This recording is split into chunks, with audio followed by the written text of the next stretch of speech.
Hey y'all, welcome back to another Mask Monday. Today we're going to talk about probably my favorite line from Trick or Treat Studios, EC Comics.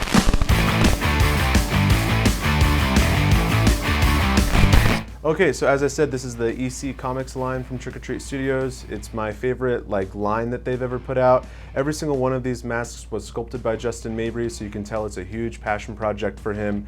He took it upon himself to sculpt every single one and did an awesome job with all of them. I've seen Justin's EC Comics collection, and I can tell you he's a huge fan, as am I, so I'm very excited to talk about these masks. This is the Ghastly Ghoul. This is the Cragmore Zombie, this is the Quicksand Zombie, and then we have the Crypt Keeper and the Old Witch. The only mask from the Trick or Treat line that we don't have right now is the Vault Keeper, but I've got him on my shirt, so I think we're good to go. The one mask I'm not going to talk about in detail is the Crypt Keeper because we've already covered him in the Spotlight on Justin Mabry episode, so check that one out. That's one of my favorite masks that Tots has made, but my single favorite mask that Tots has ever made is the Quicksand Zombie. It's just perfect, so let's take a look at that one first. Okay, so this is the Quicksand Zombie. As I said before, it's my favorite mask that Trick or Treat Studios has ever put out. It's based off the Al Feldstein cover for Tales from the Crypt number 24, and it's one of the most famous covers in Tales from the Crypt history. And Justin did an amazing job with this sculpt. He originally did it just for himself or for his company Night Owl Productions, which is a fun thing about this sculpt is in the back there's a stamp that says Night Owl 2012. So it was done like a substantial amount of time before he decided to go ahead and put it out for Trick or Treat Studios, which I'm very happy about because now I can afford it. It was really expensive for a long time and it was only place that you could get it. So to be able to get this mask for 60 bucks is just a dream come true. It's probably one of my favorite, well, it is one of my favorite masks in my entire collection, including all my really expensive masks. And it's just a perfect mask. So yeah, it looks basically exactly how you would like the Quicksand Zombie to look in mask form. The sculpt's perfect, kind of took Al Feldstein's illustration and made it a little more realistic, three-dimensional. And the paint job looks very similar to how it looks in the comic book. Very simple, just brown.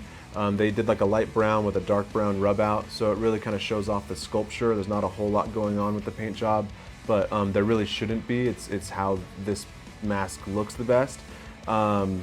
I think that in the future I might paint a really wacky one, like kind of different, maybe like a bright like pink or blue or something. I've seen Justin do them in the past where they're like all blue with green eyelids, and I would like to do kind of a really crazy one in the future. But for now I'm just going to enjoy my like perfect stock version. The hair is also really cool. I kind of thought when I got this one in the mail that I might have to change the hair on it like I've had to with some masks just to personalize them. But this one I would never touch. The hair is perfect on it already. They did a good job hairing it as well as just choosing the material that they should use. Another cool part about this mask I just didn't really touch on is the bib. You get like a full neck and a good amount of chest. So this for $60 is just a dream come true to be able to own. As well as the next mask, the Ghastly Ingles Zombie. So let's look at that. It's another really cool one. Okay, so this is the Ghastly Ingles Zombie. It's based on Graham Ingles' illustration from Haunt of Fear number 17.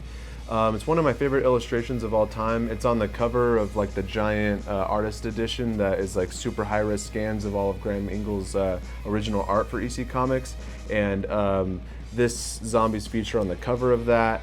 And so seeing that illustration in 3 dimensions is just really fun for me. Tots did a great job of doing the paint jobs on these. This sculpt was another mask that Justin was offering exclusively through Night Owl Pro for a while. But I'm happy now that we can get like a cheap version of it.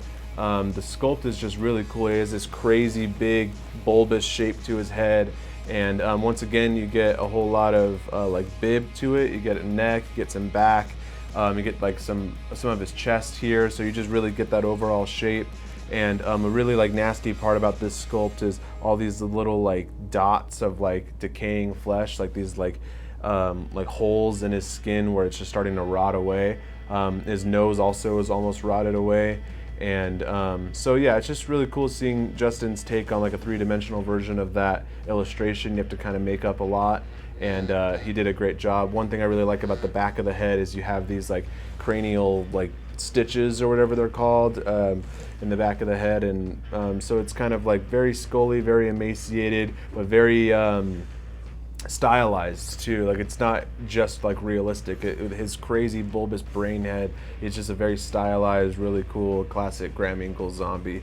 So let's look at one more zombie, the Cragmore Zombie. So this is the Cragmore Zombie from the Grafton Concrete story from Vault of Horror number 28. It was illustrated by the incredible Jack Davis, probably my favorite illustrator of all time. It's a great zombie, great monster design, and Justin did a great job of sculpting it in 3 dimensions. It's just really fun for me to see these masks in 3D and with a lot of details and see every angle of it, because I am a fan of the comics and the illustrations so much that seeing kind of how they get brought to life and made a little bit more realistic is really fun. A really cool part about this sculpt is on the top of his head, there's all these like shards of concrete all over. And then also just in general, it's a very lumpy, very like lots of gashes, just so much detail in this sculpt. There's a lot going on, and as it twirls around, I like kind of just staring at it and just looking at all these details. And like the other two, it has a good bib on it. You get a good amount of chest and kind of shoulder blades here. And what makes this one more special is he's so rotted and emaciated to where his collarbones and his shoulder blades are sticking out, so you get that cool bone color. No eyes. The eye cuts are kind of behind the like empty sunken eyes like the Ghastly Zombie was. And also he's kind of like missing his upper lip. He's just very far gone, very decayed, and the paint job for this, he's almost like painted like concrete.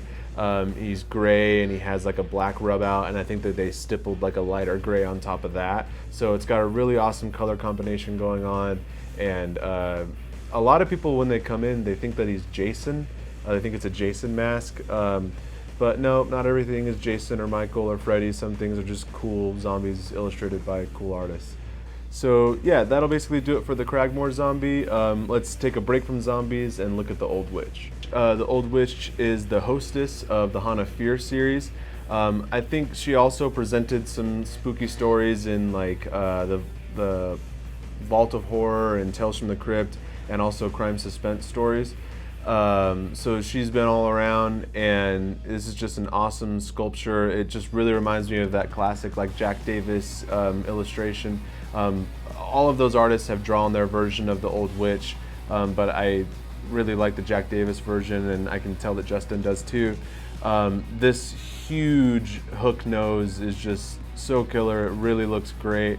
It really like pulls it all together, along with her big bulging eye and just this crazy expression that she has going with her eyebrows. The eyebrows are glued on, and but the sculpt is just really good with like this really like pointy chin, and then all of these details, these really long nasty lines leading down to the chin are just really great. It's just like that lumpy, nasty, cracked out witch that you want to see. Justin's done like a few different witches over the years, but the Old Witch from EC Comics is definitely my favorite. I love her 2 like nasty teeth, and then there's like a little pit on her bottom gums where there should be a tooth, but there isn't. Just a really cool mask. It's the only one that doesn't really come with a lot of like neck or chest out of the ones that we were kind of taking a look at today. But you get the hood on there and this hair as well, and she kind of peeks through that white hair. It's very gross, very scary. Well, not necessarily scary, but a lot of fun. Like whenever you see it, you can almost hear her just like cackling or saying something really, you know, silly or scary. My girlfriend is really afraid of this one and the Crypt Keeper because they look kind of more realistic. She doesn't like the skin tone ones, and but I love them all together. And hopefully soon we'll get the Vault Keeper in so that we can show you that one as well. Okay, so that's going to wrap up the EC Comics edition of Mask Monday. I hope you enjoyed these masks half as much as I do. I'm interested to see what other EC Comics characters you'd like to see sculpted into masks for Trick or Treat Studios. For me, I would love to see Justin sculpt that like exploded head zombie with the worms coming out of his head from issue 37. But I'd be interested to see other suggestions as well. Like, share, subscribe, and visit us at nightmaretoys.com. We'll see you next week for another Mask Monday.